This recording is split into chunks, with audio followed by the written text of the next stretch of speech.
America, we will have a very brand new president. Just 3 weeks, 3 weeks ahead into the elections, and it could go either way. It could go either for former President Donald Trump, or it could go for Vice President Kamala Harris. The polls are very, very tight. Everything is looking really tight right now. It's a very tight race. It could go either way. It can lean red or it can lean blue. But what we're going to do right now, we're going to dive into some of the details. We're going to go over the polls and see who will likely occupy the White House come next January. Okay. So now, let's just kind of go over a few things. We're going to go over the past few, what's been going on over the last week, what's been trending. What we've been seeing over the last week is the ties has been turning in favor of Donald Trump. Donald Trump has been leading in the polls over the last weeks. Now we know that once Kamala was placed into her position as the Democrat frontrunner, she had got that bump where things was looking kind of shaky for Donald Trump, but he really has been hanging in there after two assassination attempts, possibly three. After those assassination attempts, after countless court proceedings, after scrutiny from the left-wing media, Donald Trump has been hanging in there. He has not given up the fight at all, and the polls are representing. The polls are rewarding him for him hanging in there. Now, we know on the other end, Vice President Harris, she has not been in front of the cameras until recently. For her first few weeks, for the first month of her campaign, she has been ducking and dodging the press. Now, recently, she has been coming in front of the press, but the picture has been a bit different. She has only been going in front of media that has been friendly with her and the Democrats. She's only been in front of the left leaning media. We, excuse me, we have not seen her in front of outlets like Fox News or any conservative news media. We have seen Tim Walz, and he was torn to pieces. He was torn to pieces when he did go to do an interview in front of Fox News. They was able to press him about a lot of his very liberal policies that he has passed in the state of Minnesota. And that is one of the things I think that has definitely been keeping Kamala Harris away from the conservative news outlets, because she do not want to be questioned about her real record. She don't want to be put under scrutiny. Donald Trump, he has been going under fire. He's been in front of conservative media as well as liberal media, and he has been standing his ground. I know many of you guys can recall when he was in front of the National Association of Black Journalists. They try to chew him up, but he chewed them up and spit them out. Donald Trump, he has been tested and tried in front of the media. Kamala Harris, she's been running from the media, and I think that has been playing against her. Now, the other thing that's been happening over this past week, like I say, Donald Trump, he's been trending as it relates to the poll in the media. Now, Harris, she has come out of hiding. She has been doing more interviews, but these interviews, she's been served with a lot of softball questions. She's been served with questions that are not related to policies, that are not related to the campaign. A lot of the questions that she has been asked, they has been just general basic questions about her lifestyle, her social questions. They have not been hard-hitting policy questions. They have not questioned her record. They have not questioned her running mate Tim Walz's records. They have not fact-checked her from the debate that she had with former President Trump. One of the things she said in the debate is that nowhere around the United States you could find a woman going in for a late-term pregnancy. No media has pressed her on that, although we do have multiple states, 6 states in the United States that do allow for late-term pregnancy. Even in Tim Walz's state of Minnesota, he was pressed for that on his Fox News interview, and they put him to the test, and he did not deny the charges. He did not deny the claims that a woman could get an abortion in the state of Minnesota as late as 9 months. So Kamala Harris, she has been dodging those type of questions. The only journalist that did give her any type of rebuttal was in her 60 Minutes interview. She was faced with a few hard hitting questions, although we have learned later that interview, it has been edited and modified to favor Kamala Harris and to favor the Democrats. So therefore, she still has not been scrutinized the way a presidential candidate need to be scrutinized during an election period. So Kamala Harris, she has been coming out of hiding. She did the interview, uh, the Call Her Daddy interview, and that was just a soft interview geared toward her own base. She has not gone outside of her base and interviewed with anyone that is not in favor of her policy or her joy campaign. She went on The View. Now, when she went on The View, she kind of stuck her foot in her mouth because The View tried to throw her a lifeline. They asked her, is there anything that she would do differently from President Joe Biden? And she candidly said that there's nothing that she wouldn't do differently. She's holding on to all of the mistakes that Joe Biden made in his presidency.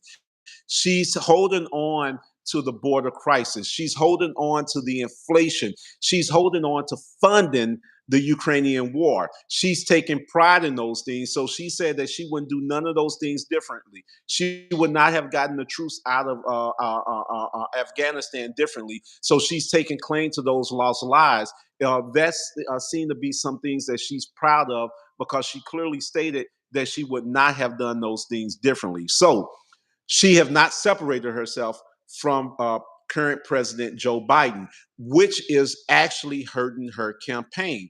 This is one of the reasons why her numbers are dropping drastically when we look at the polls. So what else been going on? Tim Walz, he has been caught up in many lies. Under his Fox News interview, they pressed him about his visit to China.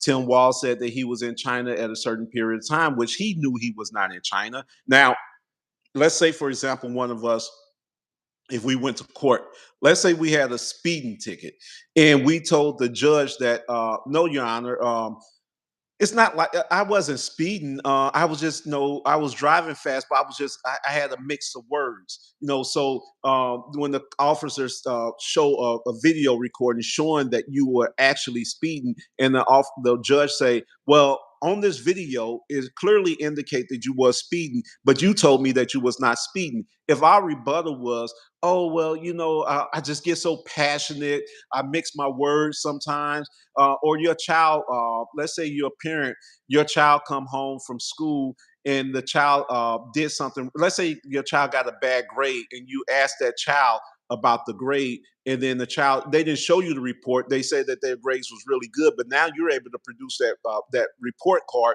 and you say, "Well, look, I'm looking at the report card and it shows clearly that you received a bad grade in this particular class." The child say, "Oh, well, Dad, Mom, I just get so passionate. My grammar isn't right all the time. It's not like I'm lying. It's just I get so passionate." But no, you lied. You told me that you got a good grade, and this grade clearly is not good. Tim Walz is a known liar. We see when he's questioned about his lies, he turned to this thing of passion. He turned to this thing of inappropriate grammar, and the Democrats, they fall for it. The left lean liberal media, they fall for it. Let Donald Trump say one thing. Let him say one thing out of passion, out of improper grammar that proves not to be true. They are going to be all over. It's going to be in the news cycle for the next 3 to 4 weeks. That one particular thing is the only thing the news is going to talk about. It could be something as small as Donald Trump could see somebody with a green shirt on, and he could say they had on a orange shirt, and then now that's going to be the biggest lie in the history of mankind. The media is truly biased. They are truly discriminatory when it comes to Donald Trump. So with what they're doing is they're trying to paint this nice picture of Kamala Harris, but it's hurting her campaign. I know a lot of people would love to see a president, have our first woman president. I would love to see that. I think every American is ready for that. I was excited about having Barack Obama being the first black president. Uh, the aesthetics of it was really nice. However, I think that he didn't have a good presidency. He didn't leave a good legacy. I don't think that he really benefited America. So with that, many of us learned that identity politics isn't really good for us. So yes, it's good to, in theory, it sounds good to vote for someone because they're a woman. It sounds good in theory to vote for someone because they're the first black this or first black that. Yes, in theory that's good, but I think in practice, it's better to vote for someone that's qualified, that's a woman, that's qualified to lead. Better to vote someone that's qualified, that's a black person to lead in that position. So I think that identity politics kind of messes us up a little bit. Also, over this past week, the mainstream media they has been completely bashing Donald Trump. They has not been giving him no type of leeway under anything. Anything that he does or say has been under complete scrutiny. And we know that Kamala Harris, she has been having a free for all. No matter what she do, no matter what she say, she don't talk about policies. She don't talk about things that affect us as American citizens, and they don't come down on her about that. They don't hold her accountable for those particular things. So what are the issues that are still pressing right now? The issues are they remain the same. The number one issue has always been the economy. Kamala Harris, she's failing along the lines of the economy. She has not yet presented an economic plan that really makes sense.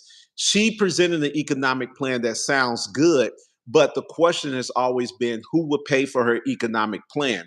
Donald Trump, on the other end, his economic plan is a growth plan. It actually pays for itself. So he's talking about ways of making money for the United States. And Kamala Harris, she's talking about ways of spending money, spending our taxpayers' dollars for for social programs. Social programs, they sound good. Everyone loved the theory of it, but those social programs are only designed for a few Americans. It's not designed for all.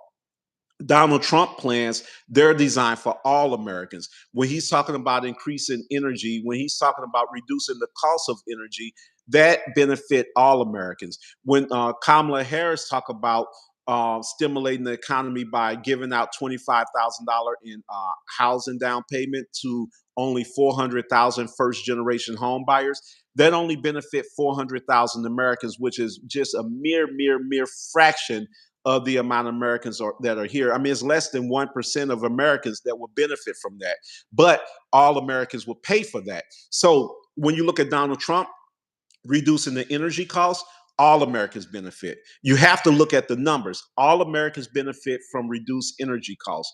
All Americans don't benefit from giving out social programs like $25,000 down payment assistance. All Americans are going to benefit from Donald Trump bringing back manufacturing jobs. That's going to bring a better tax base to the United States of America. All Americans do not benefit from Kamala Harris's $6,000 tax credit to parents of a newborn. Only people that's going to benefit from that is the parents of that newborn. But we all, as taxpayers, is going to have to pay for that particular policy. So we can't afford to give away more money. We can't afford to give away more money domestically. We can't afford to give away more money overseas. We have to monitor that. Nam King just said we can't afford giving away any more money overseas. I agree with that. We're giving away under the Biden Harris administration billions and billions of dollars to Ukraine, and then we're going to start giving away that same to Israel. And this is Harris is going to continue that. As she said, there's nothing that she would do differently. So she's positioning herself. She's ready to give away billions and billions of taxpayers' dollars to fund wars. And Donald Trump, he want peace. He say he don't want wars. He don't want to fund these wars. He don't want to use our taxpayers' dollars in that way. So all of these things are contributing to these poll numbers, or what we're seeing. We're seeing the polls turn upside down in Donald Trump's favor. At first, they were looking more favorable to our Kamala Harris, but with her not having a strong position in things that matter to the average everyday American, these things are hurting her. You cannot run a campaign simply off of joy. Joy does not pay anyone's bills. Joy does not secure our borders. Joy does not send our kids to school and give them a great education. Kamala Harris is losing this campaign because Kamala Harris is not campaigning on issues that matters to the American people. And if she continue this, then she's going to continue to lose this campaign. We're 3 weeks out.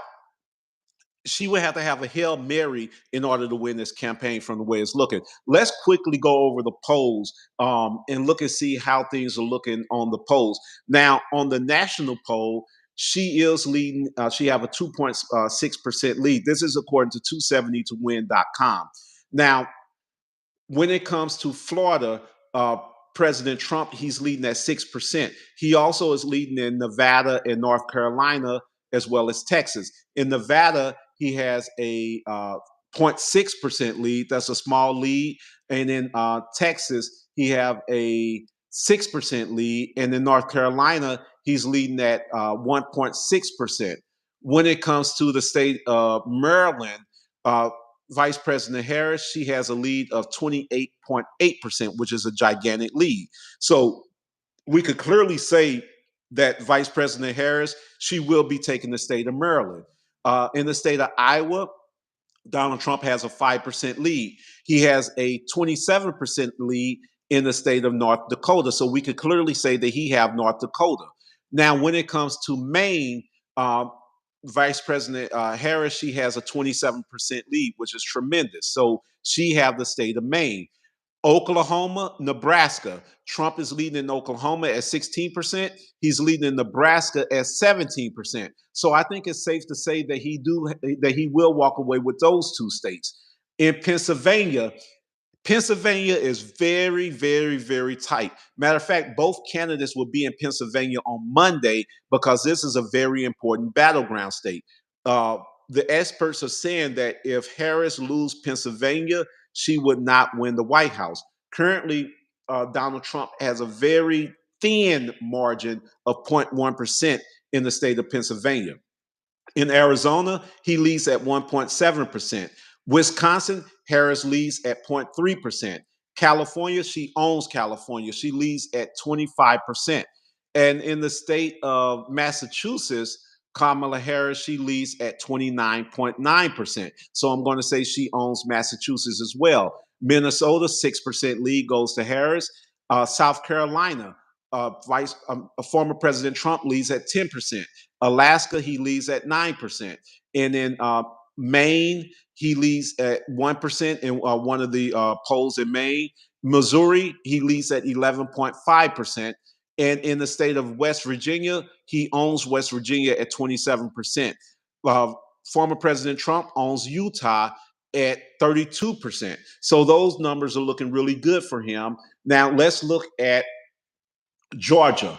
Georgia is a very, very important state. It's a very tight state. In the state of Georgia, it's a tie. Both candidates have 47.4%. Now, when it comes to the state of Michigan, Kamala Harris, she has that razor thin lead of 0.1%.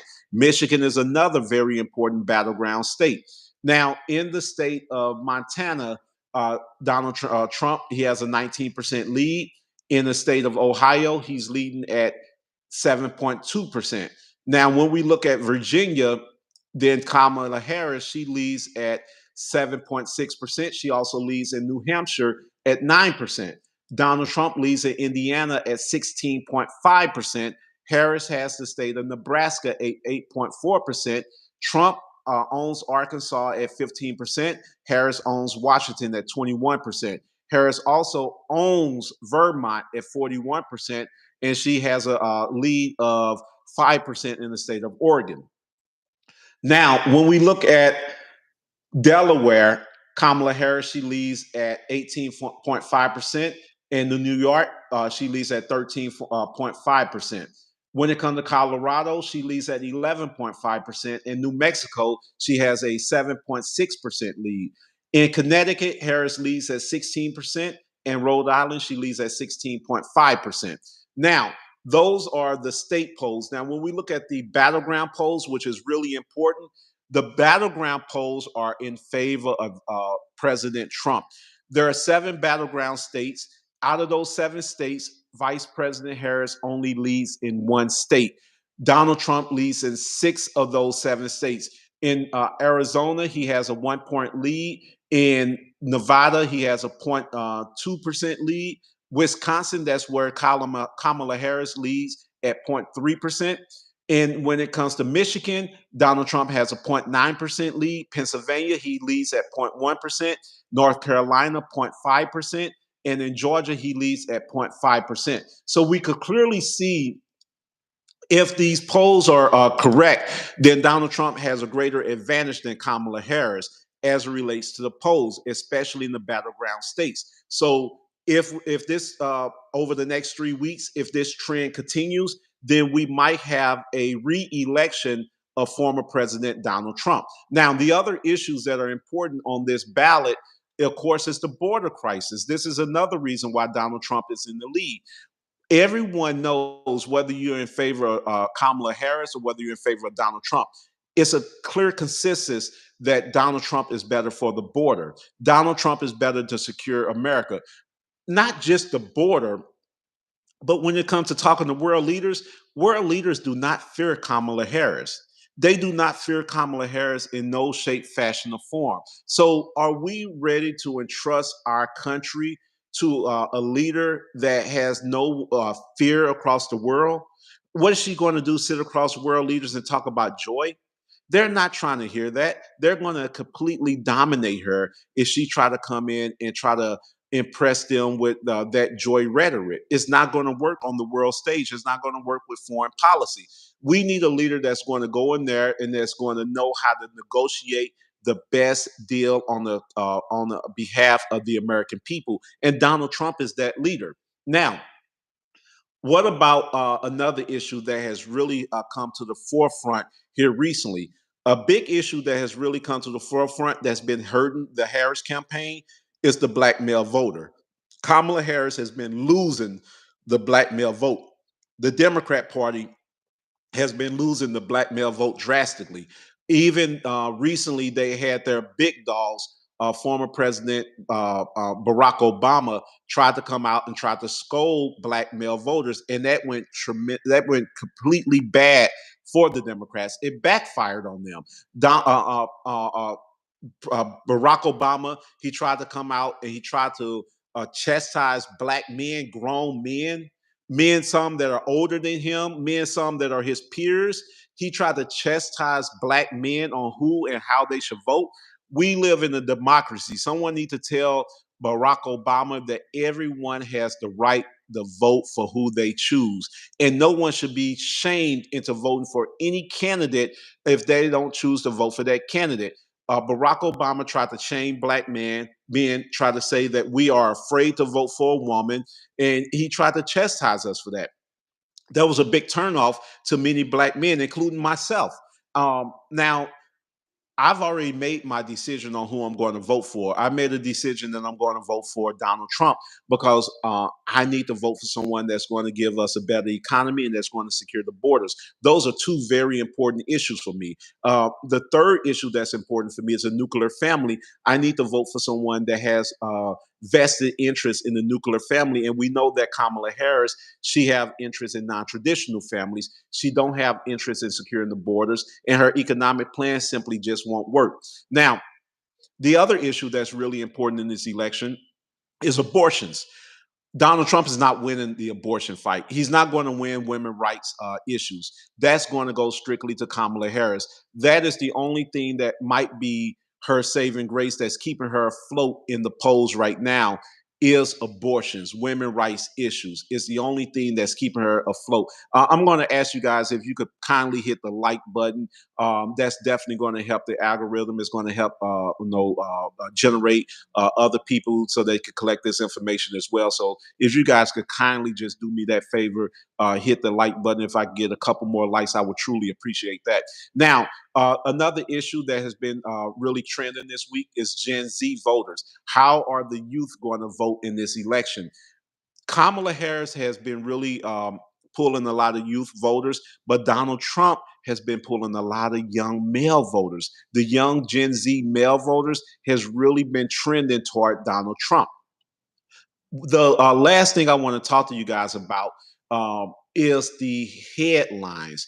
There are a few headlines that has been making headway here over the last 24 hours.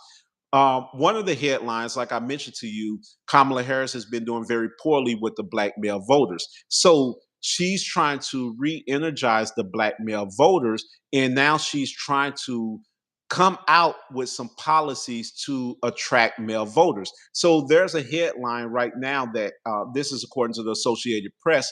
Kamala Harris is laying out a new plan to empower black men as she tries to energize them to vote for her.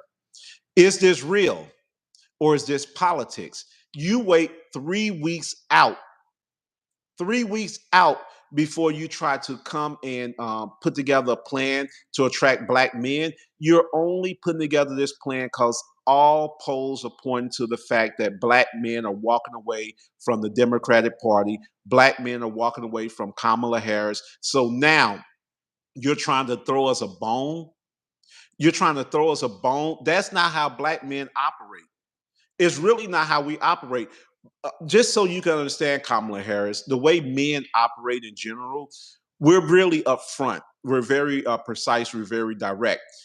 If you tell us no about something and it's something that's serious, we understand that if we try to negotiate with you, we try to bargain with you, and you just won't give way, then but somebody else is offering us the same deal. Let's say, for example, if you went for to buy an automobile, you went to the Lexus dealer, and you went to two dealers. Both dealers is offering you the same car.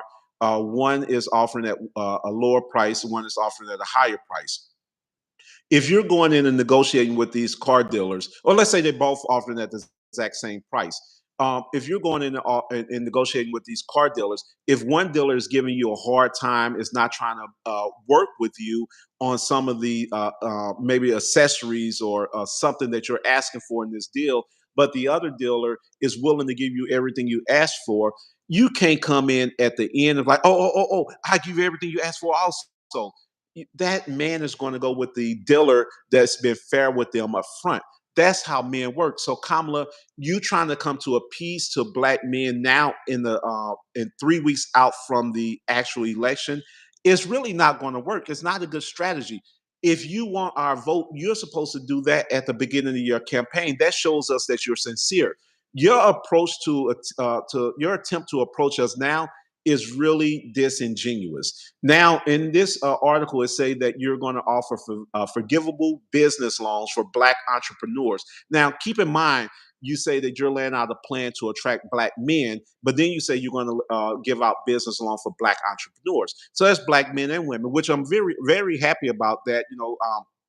I don't separate black men and black women, but understand your rhetoric. You say black men, now you're saying black entrepreneurs. So you have to be very clear and precise. So don't say black men and then say, I'm trying to attract black men, but I'm going to give this to black entrepreneurs. Why didn't you say I'm going to give business loans to black men? It's not like I want to cut out black women. I want black people to succeed, but the premise is you say you're trying to empower black men.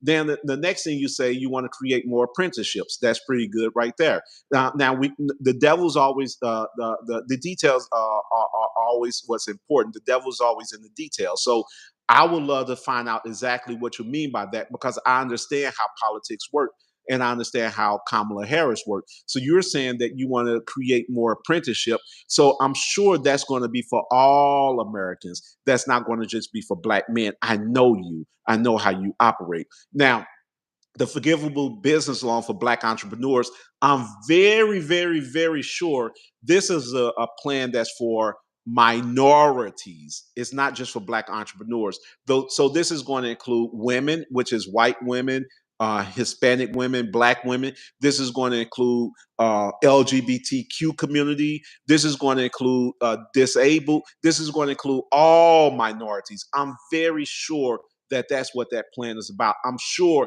I'll be hard pressed to believe that you have a plan laid out just for Black entrepreneurs. I know that's not how you work because you made it very clear that you would not do anything that's going to benefit only Black people. So I know that this is not what you're meaning. Now, the one that I do appreciate studying sickle cell and other diseases that disproportionately affect Black Americans. I appreciate that, but I want more details because knowing you and knowing how politics work, this is part of some other health plan that encompasses diseases and for all Americans, and you just pigeon-toed sickle cell because you know that that disproportionately affect Black Americans. So I'm sure some funds is going to go to sickle cells, but I know funds is going to go to other things as well. So I know that this is just one of those bait and switch type of moves. The other one is regulate cryptocurrencies to protect Black men and others who invest in digital assets. This is what the article reads: regulate cryptocurrencies to protect Black men and others. Who is others? You said that you're trying to empower Black men, but this article says to regulate cryptocurrencies to protect Black men and others. That's the trick. That word others, that's the trick. And that's what what why we don't trust you. That's the politics of it. Is this plan is you're not trying to put together a plan to empower Black men. This is for all people, which is fine. But just say that.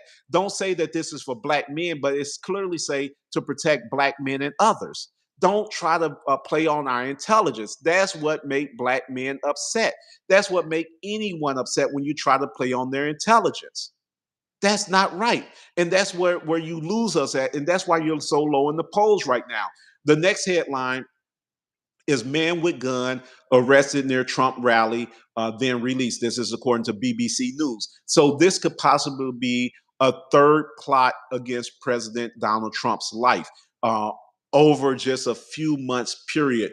This is the most assassination attempts ever to a former president or a candidate running for president in U.S. history. Now, according to the article, there's a 49-year-old man named Vim Miller, that was driving a black SUV, and he was stopped at a security checkpoint by officers who located two firearms in a high capacity magazine. Now, he was taken into custody, and Secret Service said Trump was not in any danger. And, excuse me, the officers, they couldn't prove with certainty, but they do believe that this was a third attempt on the former president's life. Somebody don't want America to strengthen their economy. Somebody don't want these borders secured.